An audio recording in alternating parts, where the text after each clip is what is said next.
जीवों को सबसे पहले वर्गीकृत किसने किया था? तो जीवों को सबसे पहले अरस्तु के द्वारा वर्गीकृत किया गया था। जीवों को 5 जगत वर्गीकरण किसने किया था? तो जीवों को 5 जगत में वर्गीकरण व्हिटेकर के द्वारा किया गया था। जंतु किस प्रकार के पोषण पर निर्भर है? तो ये जंतु जो होते हैं वो परपोषण पर परपोषी पर निर्भर रहते हैं। परजीवी जीव किस प्रकार पर निर्भर है? तो दोस्तों परजीवी जीव अन्य जीवों पर निर्भर रहते हैं। स्वतंत्र जीव भोजन कैसे प्राप्त करते हैं? दोस्तों स्वतंत्र जीव जो होते हैं वो स्वयं शिकार करके भोजन प्राप्त करते हैं। दोस्तों आज के इस वीडियो में आपका स्वागत है। आज हम 101 से लेकर 200 तक प्रश्न साइंस के प्रश्न होंगे जो आपके प्रतियोगी परीक्षा की दृष्टि से बहुत ही उपयोगी। नेक्स्ट प्रश्न, मच्छर किस प्रकार का जीव है? दोस्तों मच्छर एक प्रकार का परजीव है जो दूसरों पर निर्भर है। जोंक किस प्रकार का जीव है? तो जोंक दोस्तों रक्त चूसक परजीवी जीव है जो रक्त चूसने का कार्य करता है जोंक। पिस्सू किस प्रकार का जीव है? पिस्सू दोस्तों कुत्तों और बिल्ली से संबंधित परजीवी जीव है। प्लाज्मोडियम किसका परजीवी है? तो दोस्तों प्लाज्मोडियम जो है ये मनुष्य का परजीवी जीव है।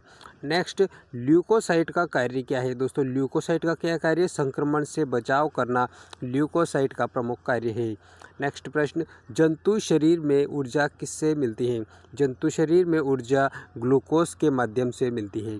जंतु शरीर में श्वसन क्रिया कहाँ होती है? तो माइटोकॉन्ड्रिया में जंतु शरीर में श्वसन क्रिया होती है। मनुष्य में गैस का आदान प्रदान कैसे होता है? तो दोस्तों फेफड़ों की एल्वियोली के द्वारा होता है। किससे होता है? फेफड़ों की एल्वियोली में होता है गैसों का आदान प्रदान। मानव में सबसे बड़ी रक्त वाहिनी कौन सी है? तो दोस्तों महाधमनी अरोटा जिसे कहा जाता है मनुष्य में सबसे बड़ी रक्त वाहिनी है। मानव शरीर की सबसे छोटी रक्त वाहिनी कौन सी है? तो दोस्तों केशिका मानव शरीर की सबसे छोटी रक्त वाहिका होती है। अगला प्रश्न, धमनियों में कौन सा रक्त बहता है? तो दोस्तों धमनियाँ जो होती है उनमें ऑक्सीजन युक्त रक्त बहता है। शिराओं में कौन सा रक्त बहता है? तो दोस्तों कार्बन डाइऑक्साइड युक्त रक्त बहता है शिराओं में। धमनियों में ऑक्सीजन युक्त रक्त रहता है और शिराओं में कार्बन डाइऑक्साइड युक्त रक्त रहता है।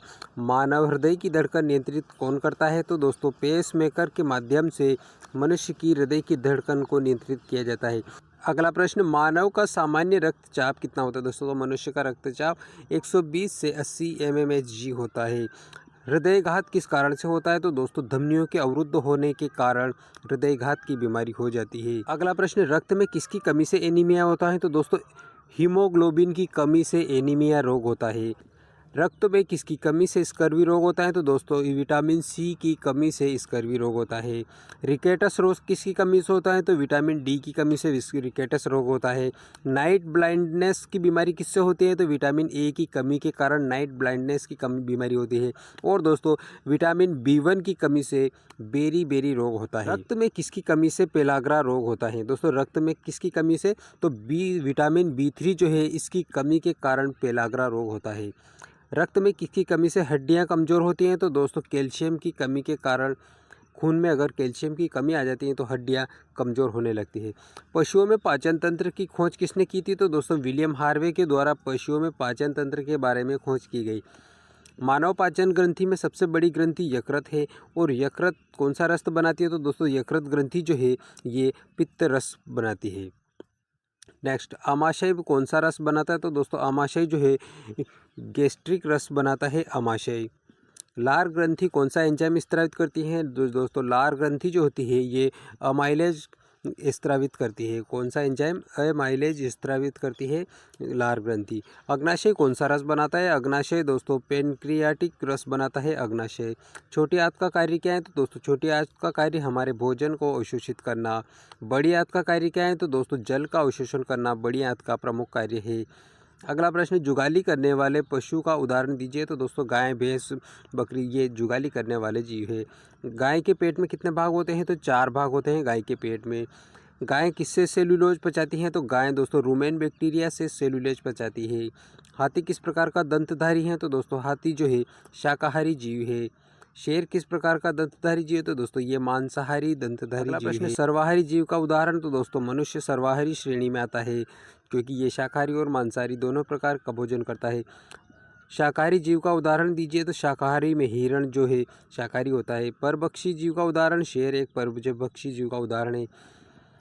डॉल्फिन किस में श्वसन करती हैं? दोस्तों डॉल्फिन जो होती है मछली, ये फेफड़ों के माध्यम से श्वसन करती हैं।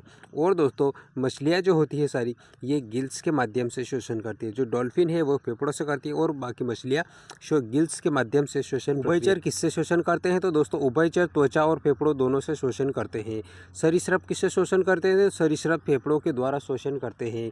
पक्षी किससे श्वसन करते हैं? फेफड़े के द्वारा पक्षी श्वसन करते हैं। अगला प्रश्न, स्तनधारी किससे श्वसन करते हैं? तो दोस्तों स्तनधारी जितने भी जीव हैं वो सारे फेफड़े से ही श्वसन करते हैं। चमगादड़ किस तकनीकी से उड़ते समय शिकार पहचानता है? तो दोस्तों ये प्रतिध्वनि तरंगों के माध्यम से अपनी शिकार को पहचानता है। दोस्तों आपको जानकारी अगर पसंद आ रही तो चैनल को लाइक कर दीजिए, वीडियो को लाइक कर दीजिए और चैनल को सब्सक्राइब कर लीजिए और अपने दोस्तों में वीडियो को शेयर भी कीजिए। शार्क किससे शिकार को पहचानती है? दोस्तों शार्क अपने शिकार को पार्श्व रेखा अंक के माध्यम से शिकार को पहचान लेती है। मधुमक्खी या मक्खी किस में स्वाद पहचानती है? तो दोस्तों मधुमक्खी जो होती है, मक्खी अपने पैर से स्वाद को पहचान लेती है। मधुमक्खी जो होती है, मक्खी किससे पैर स्वाद को पहचानती है? अपने पाँव के माध्यम। मनुष्य किससे स्वाद पहचानता है? तो जीभ के माध्यम से मनुष्य स्वाद पहचानता है।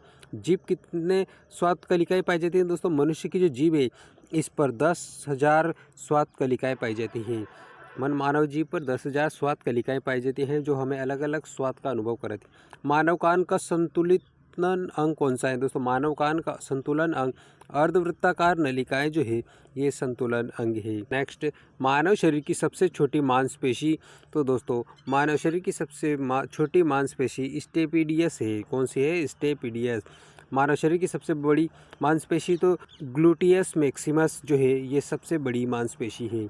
पक्षियों की उड़ान के लिए कौन सी मांसपेशी सहायक है? दोस्तों पक्षियों जो होते हैं उनकी उड़ान के लिए सहायक मांसपेशी कौन सी है? तो दोस्तों पेक्टोरल मांसपेशी पक्षियों के उड़ने के लिए सहायक मांसपेशी होती है। पक्षी उड़ान में हड्डियां सहायक हड्डियां होती हैं। तो दोस्तों पक्षियों की उड़ान में सहायक हड्डियां कौन सी होती हैं? तो दोस्तों ये खोखली हड्डियां होती है उनकी। पेंगुइन नहीं उड़ सकता है परंतु तैरता है। किससे?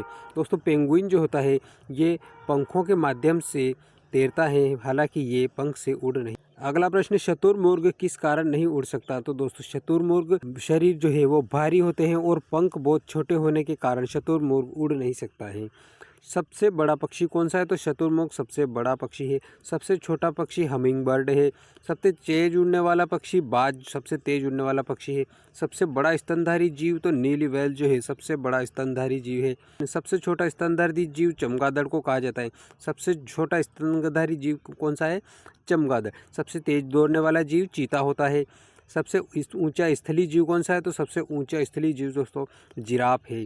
सबसे लंबा जीव कौन सा है? तो नीली व्हेल है। सबसे भारी पक्षी कौन सा है? सबसे भारी पक्षी शुतुरमुर्ग है। अगला प्रश्न, सबसे लंबा सांप कौन सा है? तो दोस्तों अजगर सांप सबसे लंबा है।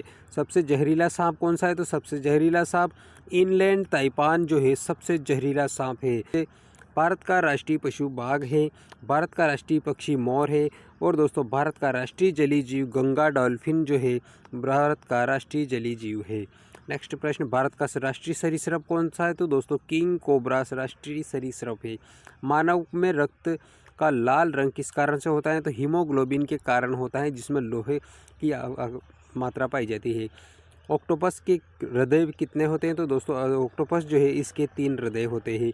ऑक्टोपस के कितने पैर होते हैं? तो 8 पैर होते हैं ऑक्टोपस के। स्टार फिश के कितने हाथ होते हैं? दोस्तों 5 हाथ होते हैं स्टार फिश के। स्टार फिश का रक्त कौन सा होता है? तो दोस्तों स्टार फिश का रक्त जल होता है।